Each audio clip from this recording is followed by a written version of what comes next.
Wake up to reality.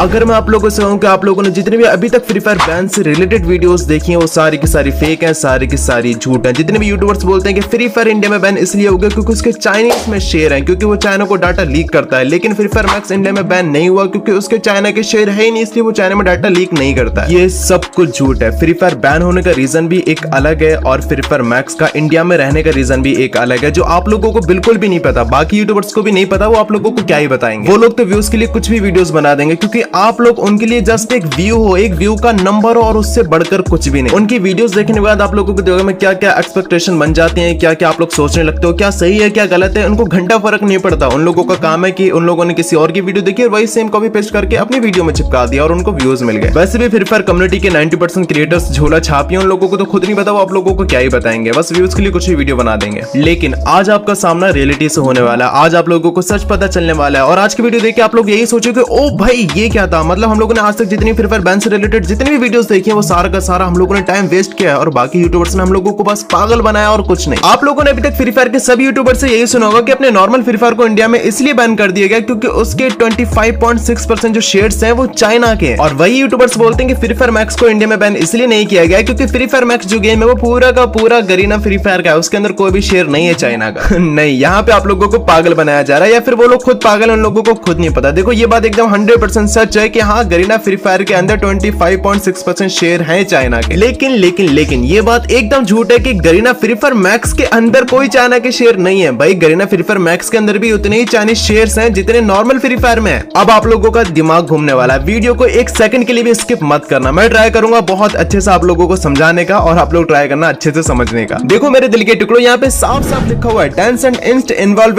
with the development or publishing of Garena Free Fire. However, its own 25.6% of shares at CL Limited. मतलब यहाँ पे साफ साफ लिखा हुआ है Tencent जो कि एक चाइनीज कंपनी है, उसका कोई भी इन्वॉल्वमेंट यानी कि कोई भी सहयोग नहीं है गरीना फ्री फायर को बनाने में, लेकिन वो 20.6% शेयर्स को ओन करता है CL लिमिटेड में जो कि गरीना फ्री फायर की एक पेरेंट कंपनी है। अब आप लोग सोच रहे होंगे कि पेरेंट्स कंपनी का क्या मतलब है। चलो मैं आप लोगों को बहुत इजीली समझा दूंगा। आप लोग अपने फॉरेस्ट ली को तो जानते होंगे, अरे वही अपने चिंग चोंग चू चाचू, अपने गरीना फ्री फायर के ओनर फॉरेस्ट ली। तो यहाँ पे आप लोग देख सकते हैं Garena free fire owner name Forrest Li, okay. और यहाँ पे आप लोग देख सकते हैं अपने CL लिमिटेड के ओनर, वो भी अपने चिंग चोंग चू फॉरेस्ट ली ही है। अब मैं आप लोगों को बताता हूँ कि कैसे, जिस तरीके से नॉर्मल फ्री फायर के अंदर अपने चाइनीज गवर्नमेंट के शेयर्स हैं, ठीक उसी तरीके से अपने फ्री फायर मैक्स के अंदर भी चाइनीज गवर्नमेंट के शेयर्स हैं। मेरे कहने का सिंपल सा मतलब है, चाहे आप लोग नॉर्मल फ्री फायर में 100 रुपए का टॉपअप करो फिर भी उसके 25 रुपए चाइनीज गवर्नमेंट को जाएंगे, चाहे आप लोग फ्री फायर मैक्स के अंदर 100 रुपए का टॉपअप करो फिर भी उसके 25 रुपए चाइनीज गवर्नमेंट को जाएंगे। वो कैसे, चलो मैं आप लोगों को बहुत इजीली समझा देता हूँ। यहाँ पे आप लोग देख सकते हैं अपनी गरीना फ्री फायर की जो पेरेंट कंपनी है उसका नाम है CL लिमिटेड और CL लिमिटेड में Tencent के यानी कि चाइनीज गवर्नमेंट के 25.6% शेयर्स हैं। अब आखिर ये पेरेंट कंपनी का क्या मतलब है, क्या लोचा है, चलो मैं ये भी आप लोगों को समझा देता हूँ। फॉर एग्जांपल आप लोगों को फ्री फायर खेलने के लिए एक मोबाइल फोन परचेस करना है, आप लोग जाते हो एक मोबाइल शॉप पर, आप लोग बोलते हो कि भाई मेरे को एक बहुत ही अच्छा सा गेमिंग फोन चाहिए और शॉप वाला आपको बोलता है अच्छा आपको कौन से ब्रांड का फोन चाहिए, ओप्पो का चाहिए, OnePlus का चाहिए, वीवो का चाहिए, iQOO का चाहिए या फिर रियलमी का चाहिए। अब मान लो कि आपने वीवो का फोन ले लिया। अब आप लोग सोच रहे होंगे कि मैंने वीवो का फोन ले लिया तो मैंने जितनी भी पेमेंट की है 15,000 20,000 वो सारी की सारी पेमेंट वीवो कंपनी के पास गई होगी। अगर OnePlus का लेता तो सारी की सारी पेमेंट मेरी OnePlus की कंपनी के पास जाती, या फिर ओप्पो या रियलमी का लेता तो सारी की सारी पेमेंट मेरी रियलमी की कंपनी के पास जाती। लेकिन मैंने वीवो को लिया यानी कि मेरी सारी की सारी पेमेंट वीवो की कंपनी के पास गई है। लेकिन अगर मैं आप लोगों से कहूं कि आप लोग चाहे OnePlus लो, चाहे वीवो लो, चाहे ओप्पो लो, चाहे रियलमी लो, चाहे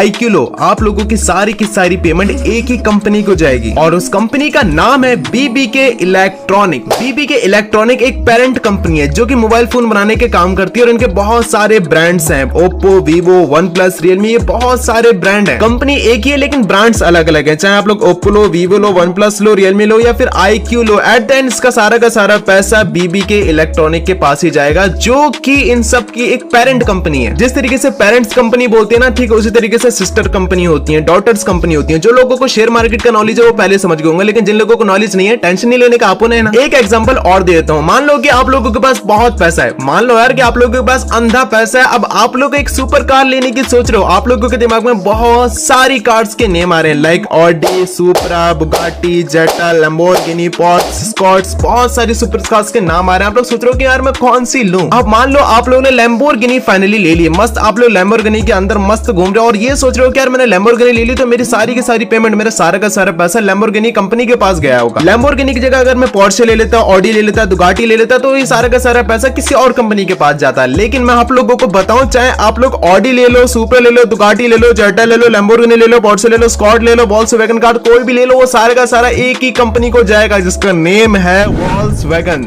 क्योंकि इन सभी कारों को एक ही कंपनी बनाती है जिसका नाम है वॉल्क्सवैगन। तो आप लोग इनमें से कोई सी भी कार ले लो, इसका सारा का सारा वॉल्क्सवैगन कंपनी के पास जाएगा, उसका जो ओनर है उसके पास जाएगा और जिन लोगों ने अपने शेयर्स डाले होंगे वॉल्क्सवैगन कंपनी में उनके पास जाएगा। अब आप लोग पेरेंट कंपनी का मतलब समझ गए ना। चलो अब टॉपिक पर आते हैं। तो यहाँ पे क्लियरली लिखा हुआ है Tencent own 25.6% share eight Siya limited. तो मतलब टेंसेंट जो कि चाइनीज गवर्नमेंट ने कंपनी है, उसने डायरेक्ट इन्वेस्ट किया सिया लिमिटेड में, ना कि गरीना फ्री फायर और गरीना फ्री फायर मैक्स में। डायरेक्ट इन्वेस्ट किया सिया लिमिटेड में, जो कि गरीना फ्री फायर की एक पेरेंट कंपनी है। तो सिया लिमिटेड के अंदर जितने भी सारे गेम्स आते हैं, जितने भी सारे प्रोडक्ट आते हैं, उनका ऑलरेडी 25.6% शेयर्स रहता है चाइनीज गवर्नमेंट का। तो अपना नॉर्मल फ्री फायर और फ्री फायर मैक्स ये दोनों गरीना के अंडर आते हैं और गरीना सिया लिमिटेड के अंदर आती है। तो आप लोग चाहे अपने फ्री फायर के अंदर टॉपअप करो या फिर फ्री फायर मैक्स के अंदर टॉपअप करो, उसके 25 रुपए चाइनीज गवर्नमेंट के पास जाएंगे। तो अब से अगर आप लोगों को कोई बोले ना कि नॉर्मल फ्री फायर को इंडिया में इसलिए बैन कर दिया गया क्योंकि उसको 25.6% शेयर है चाइनीज गवर्नमेंट के, लेकिन फ्री फायर मैक्स को इंडिया में बैन नहीं किया गया क्योंकि उसके अंदर कोई चाइनीज गवर्नमेंट का शेयर नहीं है। तो उसको ये सारी बातें समझा देना और उसको बोलना अबे ज्ञानी ज्यादा ज्ञान मत तेल, वरना तेरी गर्लफ्रेंड को दे दूंगा शांति आमला का तेल, क्योंकि दिमाग तो मजबूत है नहीं, कम से कम बाल तो मजबूत हो जाए। तो अब यहाँ पे सबसे बड़ा क्वेश्चन आता है, आखिर क्यों नॉर्मल फ्री फायर को इंडिया में बैन कर दिया गया और फ्री फायर मैक्स को इंडिया में चलाया जा रहा है। ये दोनों एक ही कंपनी के अंदर आते हैं ना, और उस कंपनी की सिया लिमिटेड पेरेंट कंपनी है और सिया लिमिटेड में चाइनीज गवर्नमेंट के 25.6% शेयर्स हैं। मतलब चाइना के share Garena free fire max के अंदर अभी भी उतने ही है जितने नॉर्मल फ्री फायर में थे। तो आखिर क्यों नॉर्मल फ्री फायर को इंडिया में बैन करके फ्री फायर मैक्स को रन किया जा रहा है? इसका आंसर आप में से किसी के पास नहीं होगा, ना ही किसी यूट्यूबर के पास होगा। लेकिन फिर भी अगर आप लोगों को कुछ लगता है तो मेरे को नीचे कमेंट करके बताओ कि भाई इसका आंसर क्या हो सकता है। लेकिन इसका आंसर है जो मुझे पता है, और मुझे ऐसा लगता है कि नॉर्मल फ्री फायर को बैन करने के पीछे अपनी गरीना फ्री फायर का ही हाथ है। अपनी गरीना फ्री फायर खुद चाहती थी कि नॉर्मल फ्री फायर बैन हो जाए और फ्री फायर मैक्स इंडिया में रन करे। अब आप लोग मेरे को कमेंट सेक्शन में कितना ही बोल रहे हो, भाई पागल है क्या, कोई भी कंपनी खुद का नुकसान क्यों कराएगी, कोई भी कंपनी खुद के गेम को बैन क्यों करवाएगी। लेकिन बस आप लोग वेट करो अगली वीडियो का, क्योंकि अगली वीडियो में आप लोगों को इसका आंसर बहुत ही लॉजिकली दे दूंगा और बहुत ही इजी वे में समझा दूंगा। आप लोग भी समझोगे बात तो सही है यार। ज्यादा नहीं, बस 5000 लाइक्स का एम रखते हैं इस वीडियो पे। अगर आप लोग 5000 लाइक्स वीडियो पे कंप्लीट कर देते तो मैं एक वीडियो अपलोड करूंगा जिसके अंदर मैं आप लोगों को बताऊंगा कि एक्चुअल रीजन क्या है फ्री फायर को बैन करने का और गरीना फ्री फायर क्यों खुद के गेम को बैन करवाएगी। तो लाइक टारगेट जरूर कंप्लीट कर देना और जो भी चैनल पर न्यू हो जरूर चैनल को सब्सक्राइब कर दो यार। देख क्या रहो, क्योंकि अगली वीडियो बहुत ही धमाकेदार होने वाली है। और कमेंट सेक्शन आप लोगों के लिए, तो जल्दी जल्दी कमेंट करो, अपने ओपिनियन दो कि क्यों फ्री फायर को इंडिया में बैन किया गया। अगर आप में से कोई भी बंदा सही बोलता है तो मैं उसके कमेंट को पिन कर दूंगा। जल्दी जल्दी कमेंट करो गाइस। मैं आप लोगों से मिलूंगा अगली प्यारी वीडियो में। जब तक के लिए आप लोग अपना ख्याल रखना। I love you so much guys, take care.